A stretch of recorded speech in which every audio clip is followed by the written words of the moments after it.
जय श्री राम, राधे राधे दोस्तों, कैसे हैं आप सब लोग। तो आज का ब्लॉग करते हैं अब हम शुरू करने से पहले मैं आप लोगों को दिल से धन्यवाद करना चाहती हूँ, क्योंकि पिछले वाले ब्लॉग में भी मेरे सब्सक्राइबर बढ़े थे और इस वाले ब्लॉग में भी मेरे सब्सक्राइबर बढ़े हैं।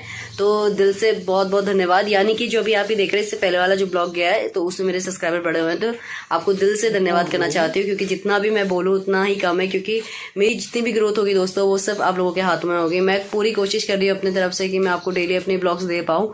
तो धीरे धीरे अचीवमेंट्स होती। तो मेरा तो फर्स्ट अचीवमेंट यही है कि आप लोग मतलब जिस तरीके से मुझे सब्सक्राइब कर रहे हैं, तो उस तरीके से मेरा फर्स्ट अचीवमेंट यही है कि हाँ यार, अच्छा लगता है कि हाँ आप लोग इतना प्यार मुझ पे बरसा रहे हैं। तो इसी तरीके से कंटिन्यू, रुकना नहीं है। ऐसा नहीं कि अभी रुक जा रहा है दोस्तों, अभी तो सिम को बहुत आगे लेके जाना है। तो इसी के साथ आप और भी सारे सब्सक्राइबर बढ़ाते रहिए मेरे। तो जिन्होंने मेरे नए चैनल पे आए, यानी कि मेरी फैमिली में जुड़ चुके हैं, तो उनका दिल से धन्यवाद। और जो जुड़ने वाले हैं उनका मोस्ट वेलकम। आप सिमू के फैमिली में जल्द से जल्द आइए और बहुत बड़ी फैमिली बनाएंगे हम लोग। तो इसी के साथ अब हम आज का ब्लॉग शुरू करते हैं। आज यानी कि जैसा आपको पता चल गया, लास्ट ब्लॉग में नीरज हो चुका है एडमिट लगभग, और जिसमें मैंने 80,000 का जिक्र करा हुआ है।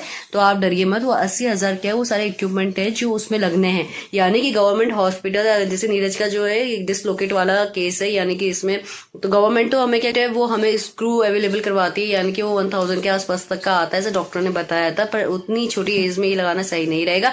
जो भी इक्विपमेंट अभी आप आ रहे हैं वो सब बाहर से आ रहे हैं। तो इसके वजह से जो कॉस्ट है उसकी वो है, तो वो कॉस्ट पड़ रही है हमें 80,000 के आसपास की। तो यानी कि गवर्नमेंट हॉस्पिटल नहीं रह रहा है, वो इक्विपमेंट में जो यानी कि आने वाले जो टाके हैं वो आने वाले टाइम पे गल जाएंगे। वरना स्क्रू तो क्या रहेगा कि कल के दिन उसका MRI वगैरह भी नहीं हो पाएगा इन फ्यूचर। तो अभी तो छोटा ही बच्चा है यार, इतना बड़ा भी नहीं है कि अभी से ये सारी चीजें करते। तो डॉक्टर के सजेशन में हमने याला ही मेथड चुना कि हाँ, जैसे आप चीजें समझ रहे हैं कि पूरा कंधा बार बार निकल जा रहा है, तो डॉक्टर बता रहे थे कि यहाँ पर 3 या 4 जो एंकल लगेंगे, तो वो सारी चीजें हैं इसमें। तो अभी तो बस अभी आपको मैं इतना ही समझा सकती हूँ। और फिर आज से आपको सिमू मिलेगी हॉस्पिटल के अंदर, क्योंकि अभी आज ऑपरेशन होने वाला है। तो दीदी तैयार हो चुकी है, दीदी जा रही है, तो वो सारी चीजें की तैयारी कर रही है। हॉस्पिटल जाने से पहले सारी जितनी तैयारी हो रही है वो सारी तैयारी कर रही है। और आज ही साथ में मेरे बच्चों का रिजल्ट भी आने वाला है दोस्तों, यानी कि पारित नाय का रिजल्ट आने वाला है। देखो इन्होंने स्कूल में क्या कर रखा है। तो फिलहाल दोस्तों हम लोग रेडी हो चुके हैं, यानी कि आर्मी पब्लिक स्कूल का बॉय रेडी हो चुका है और साथ में मौसी भी तैयार हो चुकी है।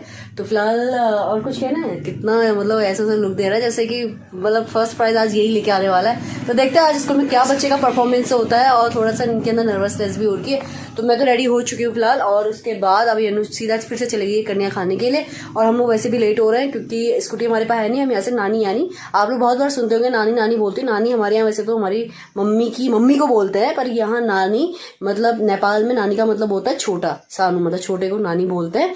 तो नानी है, उनकी बेटी है, उनको हम लोग नानी करके बोलते हैं। तो बस अभी फिलहाल चाबी हमें मिल चुकी है, फटाफट शूज पहनती हूँ और हम चलते हैं दोस्तों। देखते हैं आज स्कूल में कैसा सफर रहता है, मैं आपको दिखाऊंगी। आर्मी पब्लिक स्कूल तो मैं आपको दिखाऊंगी आर्मी पब्लिक स्कूल कैसा लगता है। तो 2 स्कूल दिखाने का मौका मिल जाएगा। तो चलिए, तो आप जैसे देख पा रहे होंगे वहाँ पर एक छोटी सी बच्ची दौड़ के जा रही है, जो मेरी बेटी है। यन क्या नया मुझे ये दिखाना चाहती थी कि मौसी मेरी एक ड्राइंग यहाँ पर लगी हुई है, तो इस वजह से मैं वहाँ पर गई। तो यहाँ पर ये जो अनु जहाँ पर हाथ लगा रही, ये मेरी बेटी की ड्राइंग है, जो एक बड़े से बॉक्स पे लगी हुई थी, जिसमें सबसे बेस्ट ड्राइंग लगाई गई थी। तो इस तरीके से मुझे बहुत अच्छा लगा कि अनाया की ड्राइंग ऐसे मतलब एक बॉक्स पे लगी हुई है। तो ये भी एक अचीवमेंट होता है बच्चे के लिए। यहाँ पर मैंने अनाया का रिजल्ट ले लिया था, पर यहाँ पर इतनी सारी क्रिएटिविटी देखने को मिली जो हमारे स्कूल में हमने कभी नहीं देखी थी। तो मुझे बहुत ज़्यादा अच्छा लगा था। यहाँ पर उन बच्चों की फ़ोटो थी जिन्होंने पूरे साल भर बहुत अच्छा काम किया था, यानी कि 5 क्लास तक का था। ये लाइब्रेरी वाला सेक्शन है जो पूरा ओपन था। अगर आपको कोई बुक चाहिए तो मेरे बच्चे तो ऐसे दौड़े जैसे कि किताब को सबसे ज़्यादा पसंद करते होंगे पढ़ना, उनकी किताब रखवाई। और सामने आप देख सकते हैं जहाँ पर मेरे दोनों बच्चे जा रहे हैं, यानी पारो उन्नू यहाँ पर थे। उसके बाद हम सीधा चल रही है पारित के स्कूल। जी हाँ, हम पहुँच चुके हैं पारित के स्कूल। ये बहुत बड़ा ग्राउंड था दोस्तों, जहाँ पर मैं अपनी नया को समझा रही थी कि बेटा आपको भी यहाँ पर 1 साल के बाद आपको फिर से यहाँ पर आना है। पारित मुझसे कहता मौसी अभी तो आप आ रहे हो, और आने वाले कुछ सालों में अब मैं अनु की क्लास में जाऊँगा। ये मेरी बेटी यानी कि 7th की क्लास है, कि एक बार आप भी देख लीजिए दोस्तों। उसके बाद हम घर पहुँचे, वही बच्चों का अपना बिजनेस वाला गेम हो जाता है जो हमने कभी खेला नहीं। इसके साथ हमने जो कैरम वाला गेम हमारे टाइम पे हुआ करता था, इस टाइम पे तो ये लोग बिजनेस वाला गेम खेल रहे थे। मैं वहाँ पर खड़े होकर सब सुन रही थी कि हमने गोवा खरीद लिया। अब उसके बाद अब हम जैसे ही थोड़ी देर बाद हम हॉस्पिटल पहुँचे, रिंदी बहुत ज़्यादा रो रही थी, तो घर से भी फ़ोन आ चुका था। तो बुद्धा दीवा में इनके साथ देने के लिए पहुँचे था। पता चला, आप सुन लीजिए दीदी क्या कह रही है, बहुत ज़्यादा रो रही थी रेनू। दीदी को समझा रही कि दी कुछ नहीं, ठीक ठाक से ऑपरेशन हो गया। तो बस उसने मुझे डांट भी दिया था इस बीच में, पर जब मैंने नीरज को देखा तो मुझे बहुत ज़्यादा बुरा लग गया था दोस्तों। इसीलिए मतलब फील हो रहा था यार कि बड़ी बहन सच में माँ के बराबर होती है। तो वो तो इतना रो चुकी थी कि सच में मेरे को ऐसा हो गया था यार कि मम्मी होती तो शायद मम्मी की जगह पर जिस तरीके से रेंदी रिएक्ट करी थी सेम मुझे मम्मी की याद आ गई थी। तो यही होता है, माँ अपने कहते बच्चों को दर्द में नहीं देख सकती, वैसे हमारी बड़ी बहन हम लोगों को दर्द में नहीं देख सकती, ऐसा लगा मुझे। तो जरा आप दी का सुन लेते, दी कहना क्या चाह रही है, आप दी के मुँह से सुन लीजिए क्योंकि डॉक्टर की इनकी से बात हो चुकी है। नहीं ठीक हुन्छ जितनी बातें भाइले भनेन र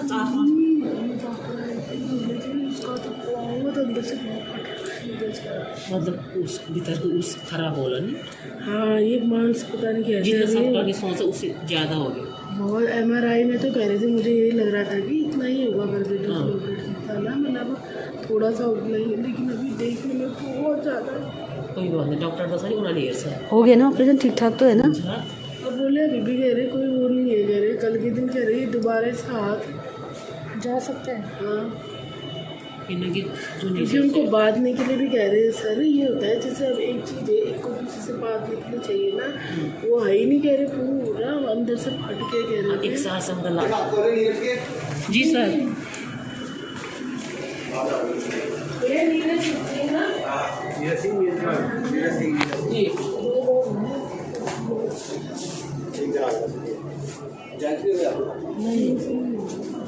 हम दीदी हम दोनों जा सकते हैं, जा मत घबरा के।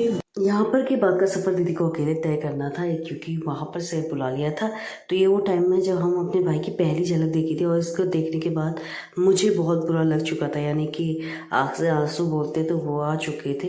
तो इसके बाद सीधा भैया को लेके चले गए थे लिफ्ट में, और समय तो सच में मुझे बहुत गंदा फील हो रहा था कि यार मतलब मैं अपने भाई के लिए क्या क्या कर सकती हूँ। तो पर रेंदी ने बड़ा साहस दिखाया और साथ में पूरा यहाँ से लेके वार्ड तक शिफ्ट करने का सारा काम रेनू दी ने उन भैया के साथ किया, साथ में बुधा दी ने मदद किया। मैं सिर्फ वीडियो बना रही थी दोस्तों क्योंकि इस टाइम में मुझे अच्छा तो नहीं लग रहा था, पर मैं इसलिए बनाना चाहती थी क्योंकि अब ये भी मेरे जीवन का एक हिस्सा हो चुका है, यानी कि ब्लॉगिंग मेरी लाइफ का एक हिस्सा है।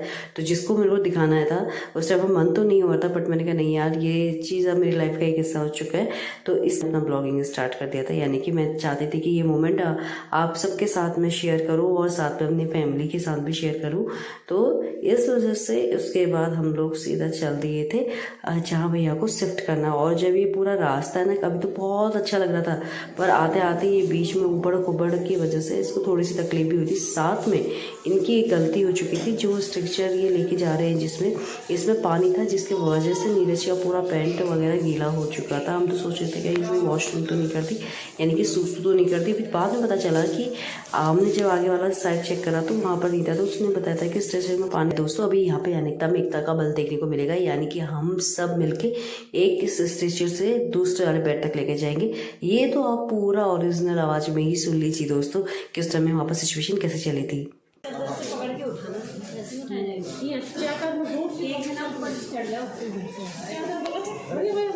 एक जने को ऊपर चढ़ना पड़ेगा। भैया आप एक बेड में जाओ ना, इसे ना 4 आदमी उठा के बेड से एक चढ़ जाओ। तू तो आके थक जाओ ना। बड़ा वाला दे दो। लाइट है ना? लाइट नहीं है यहाँ पे? लाइट नहीं है। लाइट है, बंद किया बंद किया है ना। बेडशीट का छैन हेर्नु, बेडशीट तो नहीं है, जैसे अभी कोई बात होइन यो उचाल्नलाई ये बात नहीं है ना, ये इसको उचालेंगे फिर बाद में। दो ऊपर चढ़ना, 2 नीचे से कैरी करना पड़ता है। कोई एक है बेचारे भाई तो इससे कहाँ से होगा। भैया हेल्प कर दीजिए प्लीज। अरे इतना चार्ज लगा रहे, 2 जने ऊपर चढ़ जाओ। हाँ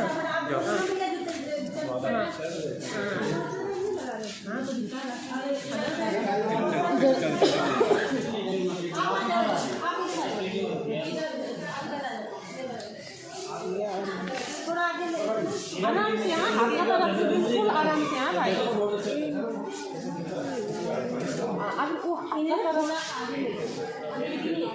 पेट में ना हाथ ना सिर में होना चाहिए, एक हाथ ना सिर के नीचे और दूसरी तरफ एकदम आराम से रखना प्लीज। हाँ भाई, लेट मत करना, कितना अफड़ चपड़ जी। हाथ में ऑपरेशन हाथ का है। हाँ, इस हाथ में ज्यादा वो मत देना धक्का ना। हाँ, ओ मत। 1 2 3 उसको हटाओ और थोड़ा फिर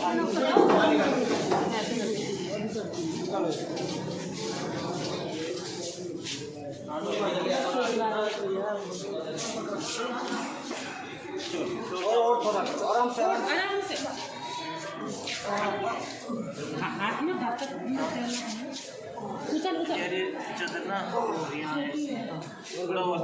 रहूँगी कि मेरे पीछे में मार्केट है, तो यानी कि मैं मार्केट में आ पहुंची हूँ क्योंकि मुझे नीरज के लिए कुछ पैंट लेना था। क्योंकि मैंने आपको बताया था ना दोस्तों कि उसके स्ट्रेचर में पड़ने की वजह से उसका पैंट पूरा गीला हो चुका था। या तो यहाँ पे मैंने उसके लिए ले लिए हैं लोबर 2। तो यहाँ पर मुझे बता रहे थे कि दीदी का बार बार फ़ोन आ रहा है। इस बाद हम सीधा पहुँच गए हॉस्पिटल। यहाँ पर मैं सोची थी नीरज के साथ ऐसा क्या हुआ, तो मुझे इसकी पूरी कहानी बता देती हूँ। जैसे सेम मेरे भाई एक और भैया था जिसका ऑपरेशन हुआ था, तो अचानक से उनको अटैक आ गया। सेम नीरज की तरह उनका डिसलोकेट वाला केस था, ऑपरेशन हुआ था, अच्छा खासा डिस्चार्ज होने वाले थे। तो भैया को पता नहीं क्या हुआ अचानक से, उनको शायद मिर्गी बोलते हैं मेरे अकॉर्डिंग, जिस तरीके से बॉडी पकड़ी थी भैया की। डॉक्टर का काम किया था, डॉक्टरी तो नहीं पढ़ा, काम तो किया था, पढ़ाई तो नहीं। दीदी ये क्या बोल रही, क्योंकि प्रतिका और बैनी ने भी हॉस्पिटल में काम किया हुआ था। तो बैनी कहती दीदी मैंने भी ये मतलब जिस तरीके से इक्विपमेंट लगा रही इसे इजी बोलते हैं, तो बता रही थी कि मैंने भी ये चीज़ें की हुई है। तब दीदी बता रहे थे कि आपने कोई कोर्स नहीं करा है पर आपने सारी डॉक्टरी ले रखी है। तो अब ये हंसी मजाक चली थी। तो बोता दी और इन्होंने बहुत देर तक हमारे साथ बने हुए। दोस्तों अभी बज रहे 7:42 और मुझे ब्लॉगिंग करने के लिए हॉस्पिटल में मुझे लिफ्ट का सहारा लेना पड़ा, क्योंकि वार्ड में सभी लोग हैं तो वहाँ पर करना ठीक नहीं लगता है। और मेरी हालत भी बहुत ज़्यादा अजीब सी लग रही होगी, क्योंकि सच में मेरा पेन किलर दर्द में इतना दर्द हो रहा है ना। घर से आने से पहले मैंने मेडिसिन ले ली थी, उसके बाद मैंने फिर से मेडिसिन ले ली। और जी हाँ, नीरज को मैंने चाय और बिस्किट वगैरह सब खिला दिया, पर सच में यार उसको इस तरीके से देखा ना बहुत गंदा लग रहा था, बहुत गंदा लग रहा था। मैंने अपने भाई को ऐसा लेटा हुआ देखा उस टाइम पे, तो मतलब अंदर से रोंगटे खड़े हो रहे थे कि यार मेरा भाई बेचारा, मतलब लड़ते हैं मुझे करते हैं वो चीज़ अलग है, पर होता है ना जब चोट लगती है दूर है तो समझ में नहीं आता। जब मैंने उसको पास से देखा ना मुझे इतना गंदा लगा, उस समय लगा कि काश यार मेरे गवर्नमेंट जॉब पे होती है, कुछ ऐसा होता तो अपने भाई को शायद ऐसी तकलीफ महसूस नहीं होने देती किसी भी चीज़ को लेकर, अपने पापा के पीछे बैकबोन की तरह खड़ी होती। तो तब मतलब बहुत ज़्यादा गंदा लग रहा था, अपने लिए भी लग रहा था, अपनी फैमिली के लिए भी लग रहा था। और चलो छोड़ो, अब मैं वो तो नहीं कर सकती डिफाइन, पर थैंक यू बुदा दी, thank you Ritika, thank you वैनी, थैंक यू वेनुदी और सभी आप लोग जो दुआएं कर रहे हैं कि मेरा भाई जल्द से जल्द ठीक हो जाए। तो कि दोस्तों आप लोगों के सपोर्ट की वजह से, तो जैसे भी हो धीरे धीरे मेरा फैमिली बढ़ते जा रही है आप लोगों की वजह से।